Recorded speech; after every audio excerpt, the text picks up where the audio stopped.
আজ সকাল সকাল পুরো ঘরবাড়ি ক্লিন করলাম। চলো ছোট্ট একটা মিনি ব্লগের সঙ্গে দেখা হয়ে যাক।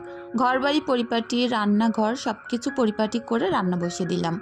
এখন একটুখানি রেস্ট নিচ্ছিলাম রান্না বসিয়ে। আজ গ্যাসেই রান্না বসালাম। এখানে ডাল, পালন, আলু একসঙ্গে সিদ্ধ বসিয়েছি। পালন ডাল হবে। আমার রাজহাঁসের বাচ্চাগুলোকে খেতে দিয়েছি। দেখো, এগুলো বুনো পালন গাছের পাতা। আর তারপরে আমার উনুনখানা এখন লেপে নিচ্ছি। কারণ কি বলো তো, যেহেতু গ্যাসে রান্না হচ্ছে, উনুনটা নোংরা ছিল, ভাবলাম লেপে মুছে রেখে দিই, কাল রান্না করতে অনেক সুবিধা হবে। যারা যারা আমার মিনি ব্লগ দেখতে ভালোবাসো অবশ্যই কমেন্ট করে জানিও। বড় ব্লগ চ্যানেলেই দেওয়া থাকবে, অবশ্যই দেখে নিও। তো এই যে ছোট্ট উনান, এটাও লেপে নিলাম। এখানে আমি অনেক রান্নাবান্না করি, তো পুরো রান্নাঘর লেপতে বেশ তাড়াতাড়ি হয়ে গেছিলো, যেহেতু লেপা মোছার অনেক অভ্যাস আছে, যার কারণে আর কি।